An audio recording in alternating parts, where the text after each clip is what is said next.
नमस्कार, आप देख रहे हैं प्राइम न्यूज़ का डिजिटल प्लेटफॉर्म और मैं हूं आपके साथ प्रियंका। उत्तर प्रदेश की सियासत में हालांकि देखा जाए तो कभी भी यहाँ की सियासत रुकी नहीं रहती है। कभी आप ये सोचें कि उत्तर प्रदेश की सियासत कभी ठंडी पड़ जाए या कभी ऐसा हो जाए कि यहाँ पे सूखा पड़ जाए, तो वो नहीं होने वाला है। और ख़ासतौर पे जब से यूपी में सियासत शुरू हुई है तब से तो यहाँ पे सदाबहार सियासत रहती है। मतलब शायद ही कोई दिन, शायद ही कोई हफ्ता या शायद ही कोई ऐसा महीना जाता हो कि जब यूपी से कोई सियासी खबर निकल कर ना सामने आती हो।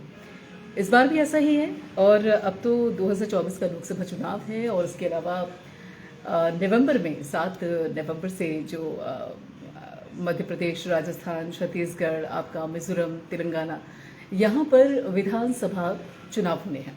तो जाहिर है कि सुगबुगाहट तो होगी। और इस बार तो सिर्फ सुगबुगाहट नहीं है बल्कि ऐसा लग रहा है कि जैसे यूपी की सियासत में तूफान आया हुआ है। अच्छा, सबसे अहम चीज़ ये है कि ये जो तूफान है ना, इसके केंद्र बिंदु में बीजेपी नहीं है। मतलब है, बतौर कॉम्पिटिटर है, लेकिन ये जो सियासत है ये दो सहयोगियों के बीच में ज़्यादा हो रही है। मतलब दो वो सहयोगी जिन्होंने मंच पर खड़े होकर हाथ में हाथ डालकर बाकायदा कहा कि देखिए 2024 के लोकसभा चुनाव में हम साथ आएंगे, साथ मिलकर बीजेपी को हराएंगे, बीजेपी का विजय रथ रोकेंगे, चाहे अयोध्या में राम मंदिर बन रहा हो, चाहे काशी में यहाँ पर विश्वनाथ कॉरिडोर हो। हर एक मुद्दे को लेकर भले ही बीजेपी कितने ही गणित बिठा लें, लेकिन इन सभी गणित को, उन सभी समीकरण को हम धराशायी कर देंगे। ये कस्में, वादे सब मंच पर किए गए। अच्छा, बैठकें भी हुई, बैठकें भी बड़ी ज़बरदस्त रही। मतलब बैठक में रौनक बड़ी नजर आई, क्योंकि एक बड़ी सी चेयर, उसमें सभी अलग अलग सियासी दलों के बड़े बड़े दिग्गज चेहरे बैठे हुए नजर आए। पहले पटना में, उसके बाद बेंगलुरु में। तो जनता को लगा कि शायद कुछ कमाल होने वाला है, कुछ ऐसा होने वाला है जो कि शायद इतिहास बदल दे। क्योंकि इससे पहले भी 2019 के लोकसभा चुनाव में भी कोशिश हुई थी कि गठबंधन साथ में आएगा। और हालांकि उस दौरान ममता बनर्जी ने शुरुआत की थी, लेकिन ताश के पत्ते की तरह वो मेहनत ढह गई। लेकिन इस बार कोशिश हुई, हालांकि जो नीतीश कुमार की तरफ से, नीतीश कुमार ने शुरुआत की। मतलब स्टार्टिंग में नीतीश कुमार सभी से मिले, राहुल गांधी से मुलाकात करते हुए नजर आए, अरविंद केजरीवाल से मुलाकात करते हुए नजर आए। मतलब केंद्र बिंदु भी रहे गठबंधन की कि सबको साथ पर एक मंच पे लाया जाए। फिर धीरे धीरे करके, मतलब पटना की बैठक के बाद जब बेंगलुरु में बैठक हुई तो वहां पर सब कुछ बदला हुआ नजर आया। मतलब पोस्टर में जो चेहरा था वो बदला हुआ नजर आया। और केंद्र में आ गई कांग्रेस। और कहानी का कांग्रेस का साफ तौर पे कहना, देखिए किंग तो हम ही रहेंगे। तो और कर्नाटक की जीत के बाद तो कांग्रेस के हौसले वैसे ही बुलंद हो गए। तो फिर नीतीश कुमार नाराज हो गए कि भाई पोस्टर के अंदर मेरी तस्वीर तो बिल्कुल मतलब ना के बराबर है। तो रूट कर फिर वो बिहार चले गए। हालांकि सहयोगी दलों में शामिल हैं। अब इसमें सवाल ये उठता है कि यूपी कैसे सियासी तौर पर यहाँ तूफान है। दरअसल जो गठबंधन है इसमें समाजवादी पार्टी है और कांग्रेस भी है। अब समाजवादी पार्टी और कांग्रेस, इन दोनों के बीच में जो इस वक्त जंग छिड़ी हुई है, पहले तो जुबानी जंग थी। इससे पहले अभी हाल के दिनों में हमने देखा भी था कि किस तरीके से जो अखिलेश यादव हैं, जब उनसे सवाल पूछा गया कि भाई ये बताइए विधानसभा चुनाव जो मध्य प्रदेश में सीटें हैं उसको लेकर तो कांग्रेस रेडी नहीं हो रही है, आप कह रहे हैं कि कांग्रेस बड़ा दल दिखाए, वो तो बड़ा दल दिखाने को तैयार नहीं, तो अब क्या कीजिएगा। तो फिर जो अखिलेश यादव हैं उन्होंने कहा कि भाई ये सब चिरकुट नेता है, सीधे उन्होंने कटाक्ष कर दिया। और उसके बाद, इस कटाक्ष के बाद जब अजय राय के पास बात पहुंची तो उन्होंने कहा कि देखिए जब उन्होंने अपने पिता का सम्मान नहीं किया तो किसी और का क्या करेंगे। हालांकि उसके बाद उन्होंने जो आखिरी लाइन बोली थी उसमें बोला कि अगर कोई गलती हो गई हो तो उसके लोग माफ़ी भी मांगते हैं। तो माफ़ी मांगने की भी बात समझ में आई।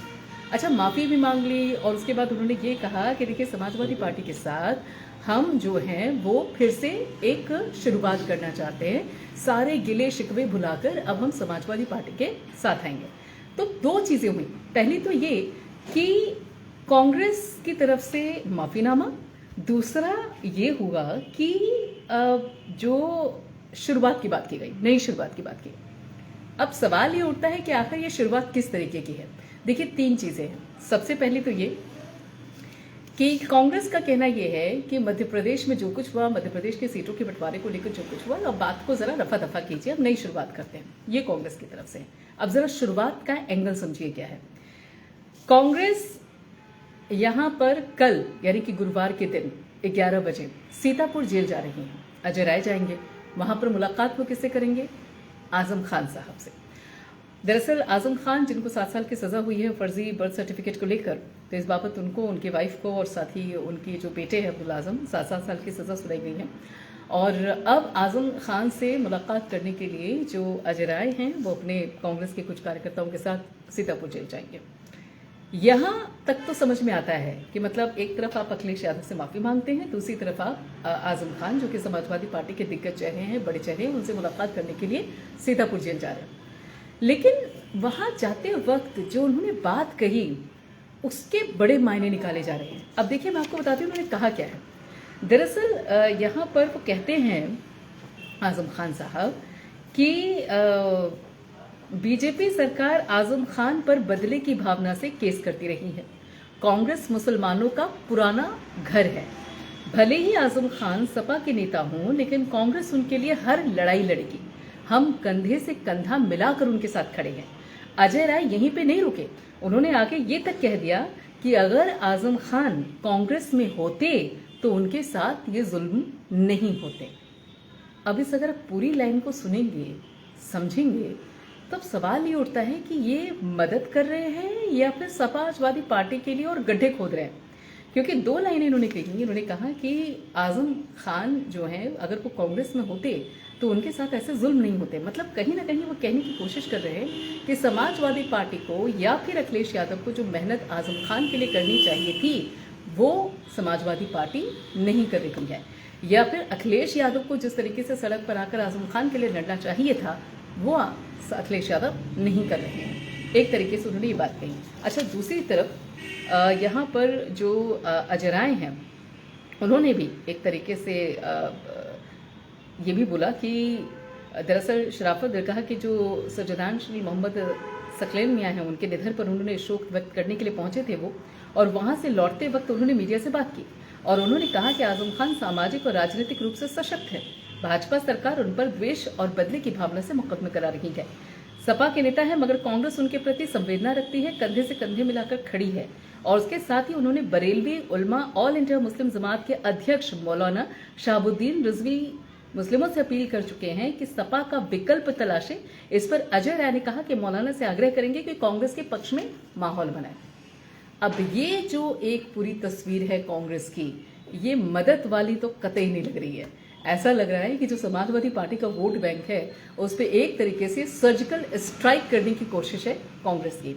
अच्छा, ये किस्सा तो सिर्फ यहाँ तक सीमित हुआ, मतलब आजम खान हो गए, बाकी अपील करने की कोशिश हो गई, ये समझाने की कोशिश की गई कि देखिए जो कांग्रेस है वही सही मायनों में आजम खान की हितैषी है, अखिलेश यादव कुछ नहीं कर रहे हैं। चीज़ यहाँ तक साफ हो गई। अब यहाँ इसके बाद एक और कदम यहाँ कांग्रेस उठाती है और वो कदम यह है कि मायावती को सीधे सीधे न्योता दिया जाता है। मायावती को ये कहा जाता है कि आप गठबंधन का हिस्सा बने और गठबंधन का हिस्सा बनके बीजेपी की जो जीत का एक विजय, जो अभी तक विजयरथ है, उसे रोकने में मदद कीजिए। अब यहाँ पर अगर हालांकि कोशिश पहले भी थी बीएसपी से बातचीत करने की या फिर उसको गठबंधन में लाने की बातचीत पहले भी थी, लेकिन अब चूंकि समाजवादी पार्टी के साथ कांग्रेस का जो गठबंधन है वो थोड़ा सा डामाडोल है।